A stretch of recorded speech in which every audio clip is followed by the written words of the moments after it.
আসসালামু আলাইকুম ওরহমতুল্লাহি ওবরাকাতুহ। আলহামদুলিল্লাহ রাব্বিল আলামিন ওয়ালা আকিবাতুল লিল মুত্তাকিন ওয়াসসালাতু ওয়াসসালামু আলা সাইয়্যিদিল আমবিয়া ওয়াল মুরসালিন ওয়া আলা আলিহি ওয়া আসহাবিহি আজমাইন। সুপ্রিয় দর্শক শ্রোতা, দূরে এবং কাছে, দেশ এবং প্রবাসে, যে যেখান থেকে বসে বাংলাদেশ টেলিভিশন চট্টগ্রামে নিয়মিত অনুষ্ঠান জুমার দিনের গুরুত্ব, তাৎপর্য ও করণীয় অনুষ্ঠান দেখছেন এবং শুনছেন, আপনাদের প্রত্যেকের প্রতি আন্তরিক মোবারকবাদ। প্রিয় দর্শক, এ গুরুত্বপূর্ণ অনুষ্ঠানে আমরা প্রতি সপ্তাহে ইসলামের অতি গুরুত্বপূর্ণ বিষয়বস্তুগুলো আপনাদের সামনে আমরা তুলে ধরি। সেই ধারাবাহিকতায় আজ আমাদের বিষয়বস্তু হলো সাহাবায়ে কেরামের গুরুত্ব ও তাৎপর্য কোরআন এবং হাদিসের আলোকে। আর এই গুরুত্বপূর্ণ বিষয়বস্তু আলোকপাত করার জন্য আমাদের স্টুডিওতে আমন্ত্রিত হয়েছেন চট্টগ্রামের ঐতিহ্যবাহী বাইতুন নূর জামে মসজিদের সম্মানিত খতিব হুজুর আল্লামা শাহাবুদ্দিন আল কাদরি। আসসালামু আলাইকুম ওয়া রাহমাতুল্লাহি তাআলা ওয়া বারাকাতুহু। ওয়া আলাইকুম আসসালাম ওয়া রাহমাতুল্লাহি ওয়া বারাকাতুহু। আমার ওনার পাশে যিনি বসা রয়েছেন চট্টগ্রামের ঐতিহ্যবাহী ফতেহপুর কেন্দ্রীয় জামে মসজিদের সম্মানিত খতিব এবং বিশিষ্ট লেখক গবেষক ফুরকানুদ্দিন আল কাদরি মাদ্দাজুল হুলালি।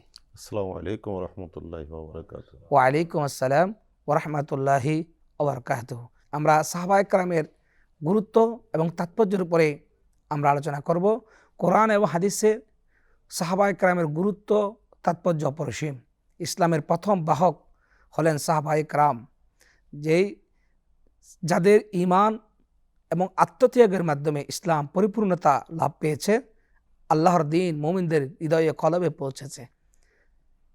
সাহাবায়ে কেরামের সততা, ত্যাগ এবং আত্মত্যাগের যে স্বীকৃতি স্বয়ং খুদ আল্লাহ রাব্বুল আলামিন দিয়েছেন, আল্লাহ রসুল সাল্লাল্লাহু আলাইহি ওয়াসাল্লাম দিয়েছেন। আমরা বিজ্ঞ আলোচক হুজুর শাহাবুদ্দিন আল কাদরি, আপনার কাছ থেকে আমরা শুনব সাহাবায়ে কেরামের গুরুত্ব এবং তাৎপর্য। সবসময় আমার রসুলের সাথে যারা থাকতেন তারা হচ্ছে আমার রসুল পাক সাল্লাল্লাহু আলাইহি ওয়াসাল্লাম সাহাবা কেরাম, সুবহানাল্লাহ, যারা সাহচর্য ছিলেন, সাহসী ছিলেন।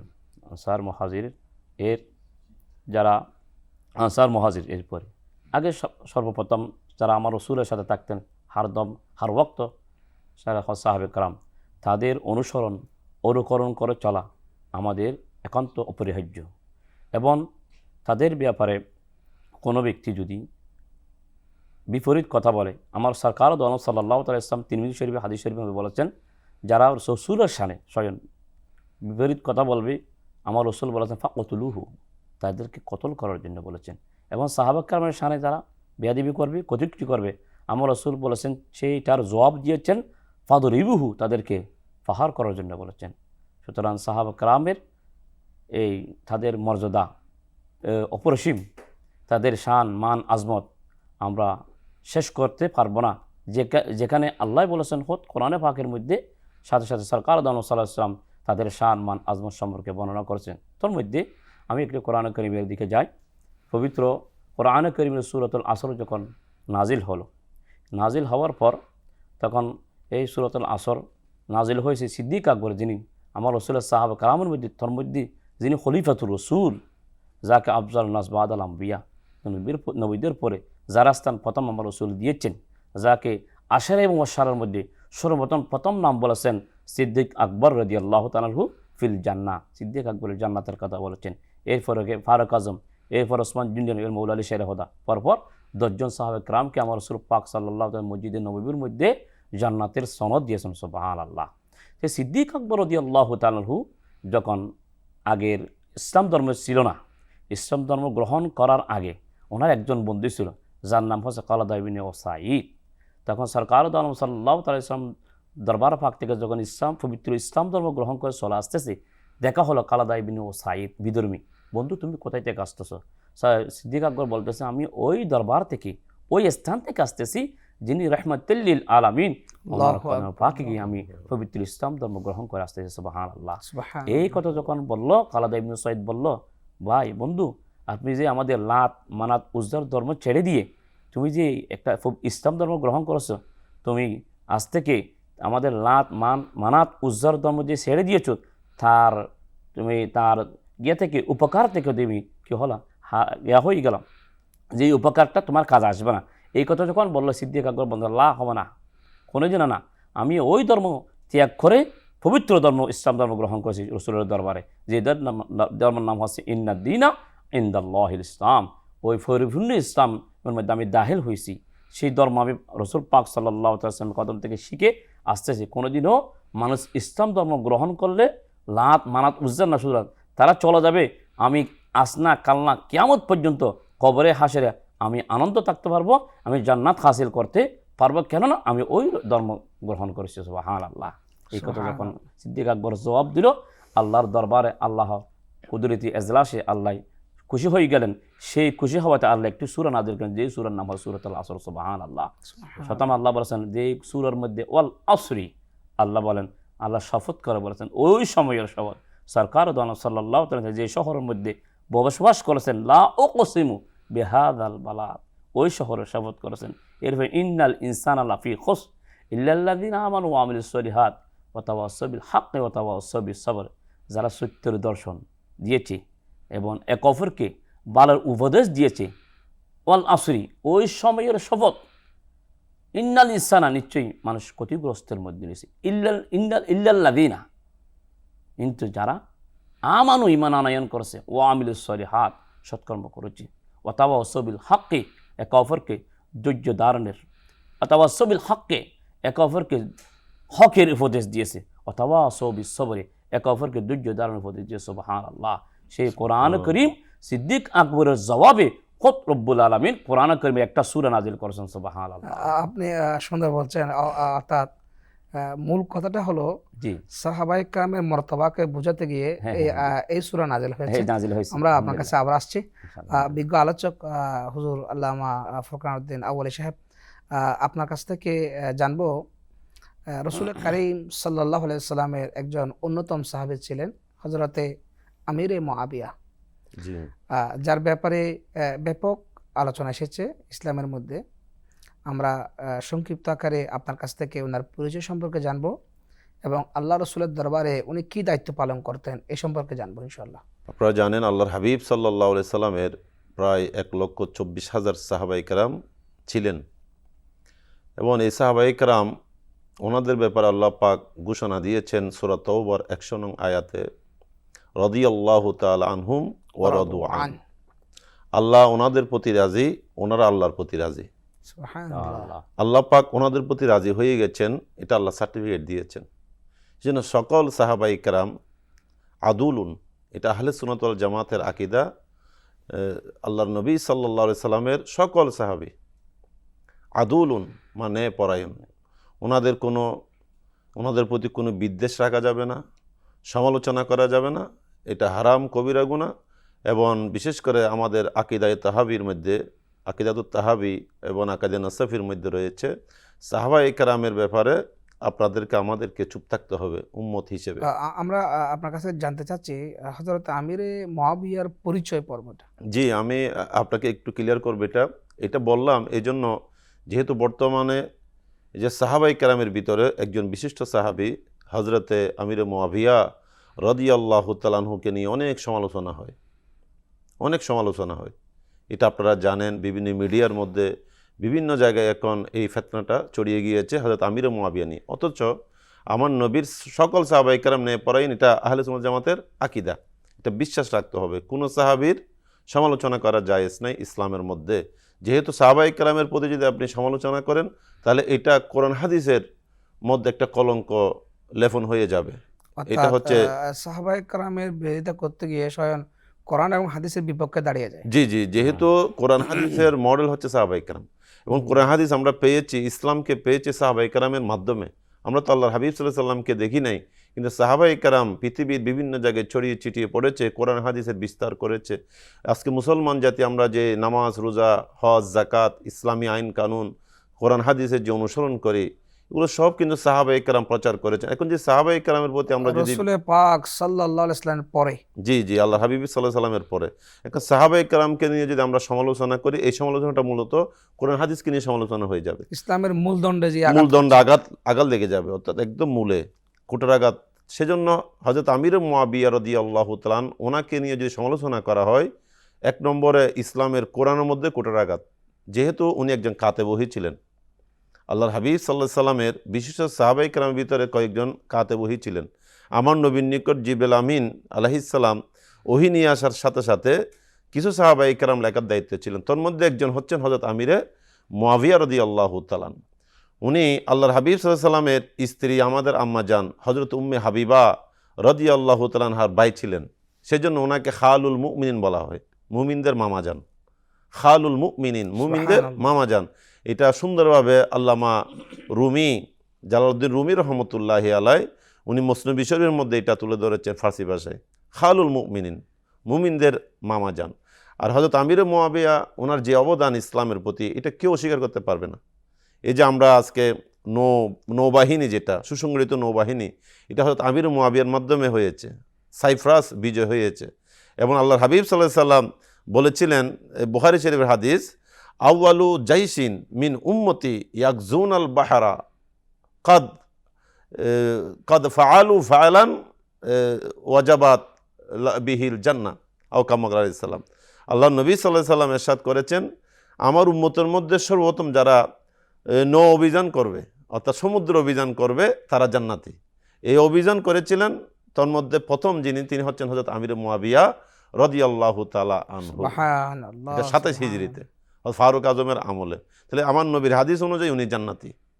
অথচ আমরা এখন অনেক উম্মত হয়ে, উম্মত নামদারি, আমরা হযরত আমির মুয়াবিয়া নিয়ে সমালোচনা করি। ওনার এই যে প্রায় 75 বছরের জীবনে উনি 20 বছর কাটিয়েছেন গভর্নর হিসেবে। হযরতে ফারুক আজম, হযরত উসমান যুন্নুরাইন, ওনাদের আমল উনি গভর্নর ছিলেন সিরিয়ার। এরপরে 20 বছর খেলাফত। এই 40 বছরের ভিতরে উনি ইসলামী রাজ্যকে যেভাবে সাজিয়েছেন, এটা অকল্পনীয়। যেহেতু এই যে আমরা ডাক বিভাগ যেটা বলি, দেওয়ানুল আপনার বরিদ, দেওয়ানুল বরিদ যেটা, সেটা উনি প্রতিষ্ঠা করেছিলেন, ডাক বিভাগ। এবং সুসংগঠিত পুলিশ বাহিনী কিন্তু ওনার আমলে, সুসংগঠিত পুলিশ বাহিনী। এরপর আমরা নথিপত্র, যে সংরক্ষণপত্র, দেওয়ানুল খাতাম যেটাকে বলা হতো, ওটাও কিন্তু হযরত আমির মুয়াবিয়া রাদিয়াল্লাহু আনহু চালু করেছেন। সুবহানাল্লাহ। আর ওনার খেলাফতকে আমরা বিশেষ করে হাসানি হুসাইনি, ইমাম হাসান, ইমাম হুসাইন, যাদের শান আমার নবী বলেছেন সৈয়দা শাবাবি আহলিল জান্নাহ, সে হযরত ইমাম হাসান রাদিয়াল্লাহু আনহু স্বয়ং হযরত আমির মুয়াবিয়ার হাতে খেলাফতের দায়িত্ব অর্পণ করেছেন। সুবহানাল্লাহ। তো উনি যদি অর্পণ করতে পারে, আমরা কেন মানতে পারবো না? এক কথায় বোঝা যায় যে রাসূলুল্লাহ সাল্লাল্লাহু আলাইহি ওয়াসাল্লামের দরবারে ওনার গুরুত্ব বেশি ছিলেন, জি এবং তিনি কাতেবে ওহী ছিলেন, জি এবং আল্লাহ রাসূলের বিশেষ দায়িত্বপ্রাপ্ত একজন ব্যক্তি ছিলেন। আমরা আপনার কাছে আবার আসছি। সম্মানিত আলোচক, আপনার কাছ থেকে আমরা জানবো, রাসূল করিম সাল্লাল্লাহু আলাইহি ওয়াসাল্লাম সাহাবায়ে কেরাম আল্লাহ রাসূলের অলংকার ছিলেন। আল্লাহর হাবিব সাল্লাল্লাহু আলাইহি ওয়াসাল্লাম সাহাবায়ে কেরামকে অনেক মহব্বত করতেন। যেমন হাদিসে পাকের মধ্যে আল্লাহর হাবিব সরকারে মদিনা বলেন, আকাশের তারার সাথে তুলনা করেছেন এবং তাদেরকে অনুসরণের কথা বলেছেন। আমরা সাহাবায়ে কেরামের ত্যাগ, সততা, বিশ্বাস, উম্মতের মাঝে যে আত্মত্যাগ তারা দিয়েছেন, ইসলামে সাহাবায়ে কেরামের অবদান সম্পর্কে আপনার কাছ থেকে জানব। আলহামদুলিল্লাহ, সাহাবায়ে কেরাম অবদান সম্পর্কে আমাদের যদি শুরু করি, কেউ শেষ করতে পারবে না তাদের অবদান। এমন একটা অবদান তারা যেভাবে রেখে গেছেন, সিদ্দিক আকবর, ফারুক আজম, ওসমান যুন্নুরাইন, মৌলা আলী শেরহুদা, তালহা, জুবাইর ইত্যাদি, যেমন আমির মুয়াবিয়া ইত্যাদি যত সাহাবায়ে কেরাম আছে, সরকার দো আলম সাল্লাল্লাহু তাআলা আলাইহি ওয়াসাল্লাম, ওদের যেভাবে আমাদের জন্য অবদান রেখে গেছেন, সাহাবায়ে কেরাম যদি আমাদের জন্য যদি সরকার দো আলম সাল্লাল্লাহু আলাইহি ওয়াসাল্লাম রেখে না যেত, আমার রাসূলের পথ কিভাবে আমার রাসূল চলাফেরা করেছে, খাবার দাবার খোলাফায়ে রাশিদিনের পরে প্রথম সারির, প্রথম সারির, তারা যদি এভাবে আমাদেরকে তাদের অনুকরণ করে আমাদের চলা সম্ভব হতো না।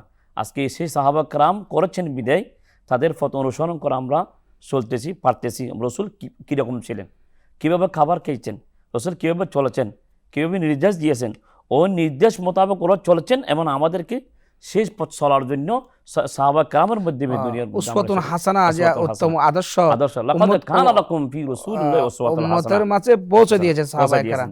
তার কারণে সাহাবায়ে কেরামদেরকে সত্যের মাপকাঠি বলা হয়। জি বলেন। আলহামদুলিল্লাহ, সেই উসওয়াতুল হাসানা বলেছেন, আলহামদুলিল্লাহ, লাকাদ কানা লাকুম ফি রাসূলিল্লাহি উসওয়াতুন হাসানা, যে উসওয়াতুল হাসানা, এটা উত্তম আদর্শ, যে উত্তম আদর্শ সেটা আজকে আমরা যে সাহাবা কারামের মাধ্যমে রসুল করেছেন বিদায় সে কোরআন এবং রসুল পাক সাল্লাল্লাহু আলাইহি ওয়াসাল্লামের হাদিস শরীফ, কোরআন এবং হাদিসকে সে মানার জন্য আর সাহাবা কারাম আমাদের জন্য মডেল হয়ে আছে। অন্যথায় আমরা ক্ষতিমান হারা হয়ে যেতাম। বর্তমান ফেতনার যুগ, সাহাবা কারামকে নিয়ে যে একটা ফেতনা বাহির হয়েছে, যদি সরকার আলম সাল্লাল্লাহু তাআলা ইসলাম সাহাবা কারাম সম্পর্কে বলে না দিত, তাহলে আমরা পথে পথে আমরা উসুট খেয়ে পড়ে যেতাম। সরকার আলম সাল্লাল্লাহু ইসলাম ওই যাদেরকে বলেছেন তারা কা বলেছেন, আমার রসুল পাক সাল্লাল্লাহু আলাইহি ওয়াসাল্লাম তারা কারাজি বলেছেন, তারা ছিলেন বিদায় আজকে আমাদের পথটা সোজা হয়ে গেছে, ক্লিয়ার হয়ে গেছে, আলহামদুলিল্লাহ। এক কথা এই কথা সাহাবায়ে কেরামের অবদান, জি আত্মত্যাগের মাধ্যমে ইজমাউল উম্মাহ জি জি সারা বিশ্বের মুসলমানদের কাছে আল্লাহ রসুলের আদর্শ পৌঁছে গেছে।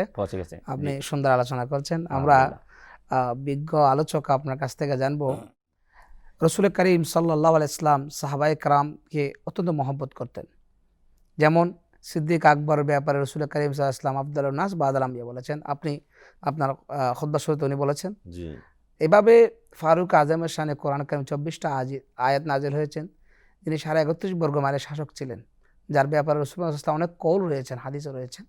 এভাবে ফারুক আজম বলেন, ওসমান জিন দুরাইন বলেন, মাওলা আলী শেরে খোদা বলেন, অন্যান্য সাহাবায়ে কেরাম, যে সাহাবায়ে কেরামকে আমরা সত্যের মাপকাঠি হিসেবে আহলে সুন্নাহ ওয়াল জামাত সত্যের মাপকাঠি মানা চলা, তাদেরকে ধারণ করা বহন করাকে ফরজ করেছেন, তাদের সমালোচনা করলে, তাদের দুষ্কুটি কুচলে একজন মুসলমানের ঈমান থাকবে কিনা, সে ঈমানের উপর থাকবে কিনা, আপনার কাছ থেকে জানবো।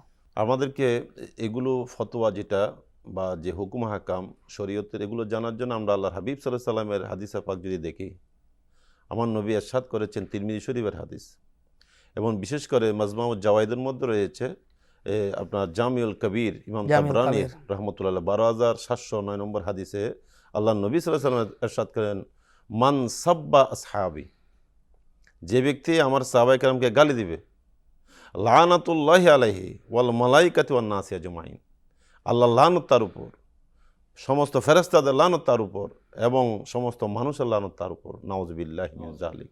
এবং আমার নবী অন্য হাদিসের মধ্যে রয়েছে, অন্য একটা হাদিসে তিরমিজি শরীফের হাদিস, এটা আল্লাহর হাবিব সাল্লাল্লাহু আলাইহি ওয়াসাল্লাম ইরশাদ করেন, লা তাসুব্বু আসহাবি, উম্মত আমার সাহাবায়ে কেরামকে গালি দিও না, আমার সাহাবায়ে কেরামকে গালি দিও না, এটা রাসূলের ডাইরেক্ট নিষেধ। লা তাসুব্বু আসহাবি, আসহাবি এটা বহু বচন, আপনারা জানেন, প্লুরাল শব্দ। এখানে আল্লাহর হাবিবের সিদ্দিক আকবর থেকে শুরু করে সমস্ত সাহাবায়ে কেরাম এটার মধ্যে অ্যাড হয়ে গেছে।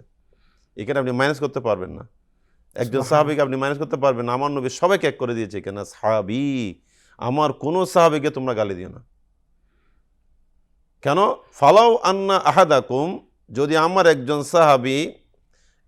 সাহাবী যদি ফালাউ আন্না আহাদাহুম, যদি তাদের মধ্যে একজন যদি আনফাকা মিসলা জাবালে উহুদিন, উহুদ পাহাড়ের সমপরিমাণ যদি তোমাদের মধ্যে কেউ ব্যয় করো, সৎকা করো, দান সৎকা করো আল্লাহ রাস্তায়, কিন্তু তোমাদের মা বালাগা পৌঁছে যাবে না, আমার কোনো সাহাবী যদি একমুদ মানে এই যে 2 হাতকে ব্যবহার করলে একমুদ হয়, এবং এটা আমরা যদি পরিমাণে নিয়ে যাই প্রায় 650 গ্রাম অথবা 25 গ্রাম, এই 625 গ্রাম ওয়ালা নাসিফাহু, রসুল বলেন, অথবা তার অর্ধেক হলে তাহলে 650 যদি ধরি আমি, তাহলে 325 গ্রাম। 325 গ্রাম যদি আটা আমার কোনো সাহাবী যদি দান করে, আর তোমরা যদি পুরো একটা উহুদ পাহাড় পরিমাণ জাহাবান স্বর্ণ যদি দান করো, তাহলে আমার ওই সাহাবীর দান সৎকার সম পরিমাণ হবে না। সুবহানাল্লাহ, কি দারুণ ভাবে তাহলে দেখেন ওনাদের মর্যাদা কতটুকু। এমনকি বিভিন্ন কিতাবের মধ্যে রয়েছে যে ওনারা যে গোড়ার মধ্যে সওয়ার হয়েছেন, সেই গোড়ার ফাইয়ের কুরের নিচে যে বালিগুলো লেগে থাকে, একটা বালি, যে বালিকে আমরা চোখতে দেখি না, একটা বালিকে 70 ভাগ করলে এক পাল্লা যদি রাখা হয়, আর সমস্ত অলি গৌস কুতুব আবদাল সমস্ত ইমানদার মানুষকে আর এক পাল্লা রাখলে ওই গোড়ার ফাইয়ের বালির 70 ভাগের 1 ভাগও হবে না। আল্লাহু আকবার। ওনাদের এত মর্যাদা। তাই সাহাবায়ে কেরামকে অনুসরণ করা মানে আপনি হক পথে রয়েছেন।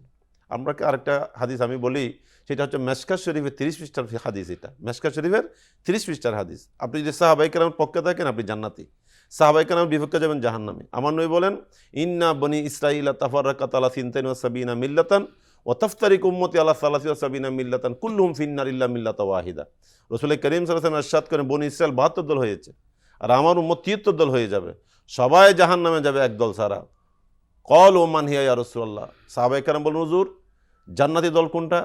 আমার নবী বলে, মা আনা আলাইহি ওয়া আসহাবি, যে দল আমি রয়েছি আমার সমস্ত সাহাবায়ে কেরাম রয়েছে, আল্লাহু সে আকবার। দল জান্নাতি। অনেক দল উপদল রয়েছে, শুধুমাত্র আহলে সুন্নাত ওয়াল জামাতের মধ্যে দেখবেন আকীদা কোন সাহাবী তারা সমালোচনা করে না। মা আনা আলাইনা ওয়াসহাবিহি, তাফসীর ইবনে কাসিরে ইহদিনাস সিরাতাল মুস্তাকিম এর সঠিক এবং সরল পথ বলেছেন, এটাকে আহলে সুন্নাত ওয়াল জামাত বলেছেন। আচ্ছা, এবং মুল্লা আলী কারি জি জি জি জি, শরহে মেশকাতের মধ্যে, মেরকাতের মধ্যে মুল্লা আলী কারি বলেন, হুম আহলুস সুন্নাহ ওয়াল জামাত। সুবহানাল্লাহ। রাসূল করিম সাল্লাল্লাহু আলাইহি ওয়াসাল্লাম যে দলকে নাজিয়া, ফেরকায়ে নাজিয়া বলেছেন, জান্নাতি দল বলেছেন, সেটা হচ্ছে আহলে সুন্নাত ওয়াল জামাত। দেখা যাচ্ছে আপনি এখানে সমস্ত সাহাবায়ে কেরামকে মানতে হবে বাধ্য, একজন সাহাবীর সমালোচনা করা যাবে না, যেহেতু আল্লাহর হাবিব সাল্লাল্লাহু আলাইহি ওয়াসাল্লাম এখানে মুস্তাসনা ব্যবহার করে নাই। আরেকটা বিষয় হচ্ছে কোরআন হাদিস ছাড়াও আপনি ইসলামের মূলে আঘাত করছেন। মূল বলতে আপনার এই যে কোরআন হাদিস, ইসলামের সকল হুকুম আহকাম, ইসলামের তামাদ্দুন তাহজিব সব কিছু কিন্তু আমরা প্রসারিত হয়েছে সাহাবায়ে কেরামের মাধ্যমে। আপনি একজন সাহাবীর যদি সমালোচনা করেন, তাহলে কোরআন আয়াতের উপর সমালোচনা হবে, হাদিসের উপর সমালোচনা হবে। এগুলো হচ্ছে আসলে ইসলাম বিদ্বেষী যারা, এদের মূল চক্রান্ত, মূল ষড়যন্ত্র হচ্ছে সাহাবায়ে কেরামকে যদি আপনারা যদি বিভিন্ন ধরনের প্রশ্নবিদ্ধ করতে পারেন, তাহলে সাহাবায়ে কেরামকে প্রশ্নবিদ্ধ করলে কোরআনকে প্রশ্নবিদ্ধ করা যাবে। অথচ লা রাইবা ফিহি, আল্লাহ বলেন কোরআনে কোনো সন্দেহ নাই, কিন্তু সাহাবায়ে কেরামকে যদি প্রশ্নবিদ্ধ করতে পারেন, এটা কোরআনের উপর প্রশ্নবিদ্ধ হবে। এটা হচ্ছে ইসলাম বিদ্বেষী যারা, এদের একটা পুরো চক্রান্ত, এবং এদের এজেন্ডা বাস্তবায়ন করে যে সমস্ত ফেরকা, এরা এদের পক্ষে। তা আমাদের উচিত যে সত্যিকার সাহাবায়ে কেরামের মর্যাদা এবং হযরত আমির মুআবিয়া থেকে শুরু করে আমার নবীর সকল সাহাবায়ে কেরামের মর্যাদা তুলে ধরে, বিশেষ করে উম্মুল মুমিনদের সহ উম্মুল মুমিনিন অনেক অনেক সময় হযরত মায়েশা সিদ্দিকারও সমালোচনা করতে এরা গালি দেওয়া হচ্ছে, পরোয়া করে না, অনেক কিছু রয়েছে। তো দেখা যাচ্ছে এইভাবে সাহাবায়ে কেরামের ব্যাপারে বিভিন্ন সমালোচনা হতে থাকবে, এবং এইখানে যে আল্লাহর নবী বলেছেন যে ৭২ দল জাহান্নামে যাবে। তো ৭২ দল জাহান্নামে কেমনে যাবে? রসুল ওইখানে মূল যে থিওরিটা দিয়েছেন, দেখেন রাসূল করিম সাল্লাল্লাহু আলাইহি ওয়াসাল্লাম জান্নাতে হওয়ার জন্য মূল যে মানদণ্ডটা দাঁড় করিয়েছে, সেটা হচ্ছে মা আনা আলাইহি ওয়া আসহাবি, আমার সাহাবায়ে কেরাম, আমি নবী যেখানে থাকবো সেটা হচ্ছে জান্নাতি দল। তার মানে এই যে ৭২ দলের ভিতরে কোনো না কোনো সাহাবী বিরোধী থাকবে, হয়তো সাহাবায়ে কেরামকে নিয়ে তারা বিভিন্ন ধরনের আপনার মতপার্থক্য করবে, বিভিন্ন ধরনের বিদ্বেষ করবে, বিভিন্ন ধরনের সমালোচনা করবে, অলরেডি চলছে, এগুলো চলমান। এই যে দেখেন আপনারা বর্তমানে বিভিন্ন হয়তো আমির মুআবিয়াকে নিয়ে, আমির মুআবিয়া, এই যে শিয়া যারা, রাফিজি যারা, এরা হয়তো আমির মুআবিয়াকে মুনাফিক বলতো, এরা পরোয়া করে না, এরা বেঈমান বলে, মুনাফিক বলে, অথচ উনি হচ্ছেন একজন কাতেব ওহী। উনি যদি বেঈমান হয়, তাহলে কোরআন করিমের যে আয়াতটা উনি লিখেছেন সেটাও তো প্রশ্নবিদ্ধ হয়ে যাবে। আপনি আসলে অত্যন্ত সুন্দর এবং চমৎকারভাবে আলোচনা করছেন। সময় স্বল্পতার কারণে আমরা এই আলোচনাকে সামনের দিকে যেতে পারছি না। আপনাদের দুজনকে আন্তরিক মোবারকবাদ জানাচ্ছি, ধন্যবাদ জানাচ্ছি। অত্যন্ত সুন্দর এবং চমৎকারভাবে আপনারা কোরআন এবং হাদিসের আলোকে সাহাবায়ে কেরামের গুরুত্ব এবং তাৎপর্যের উপর আপনি আলোচনা করেছেন। প্রিয় দর্শক, দীর্ঘক্ষণ পর্যন্ত আপনারা কোরআন এবং হাদিসের আলোকে সাহাবায়ে কেরামের গুরুত্ব এবং তাৎপর্য আপনারা শুনেছেন। আশা করছি এই আলোচনার মাধ্যমে দেশ এবং জাতি উপকৃত হবে। সর্বশেষ আপনাদের কাছে আমরা এই মেসেজ পৌঁছাতে চাই, সাহাবায়ে কেরাম সত্যের মাপকাঠি, সাহাবায়ে কেরাম আল্লাহর দ্বীন মুমিনদের কলবে অন্তরে তারা পৌঁছে দিয়েছেন। তারা মকবুল, আল্লাহর দরবারে কবুল। তাদেরকে যারা অনুসরণ করবে, তাদেরকে যারা মহব্বত করবে, তারা মুমিন, মুত্তাকি, আল্লাহওয়ালা হিসেবে আল্লাহর দরবারে গণ্য হবে। তাই আসুন সাহাবায়ে কেরামের আদর্শ অন্তরে লালন করি, ধারণ করি, বাহন করি। আল্লাহ রসুলের আদর্শের মাধ্যমে আল্লাহ রসুলের সুন্নতকে আমরা জিন্দা করি। এই বলে আপনার কাছ থেকে আমরা বিদায় নিব। পরবর্তী অনুষ্ঠান দেখার জন্য আমন্ত্রণ জানিয়ে আজকের মতো আপনাদের কাছ থেকে বিদায় নিচ্ছি। আসসালামু আলাইকুম ওয়া রাহমাতুল্লাহি ওয়া বারাকাতুহু।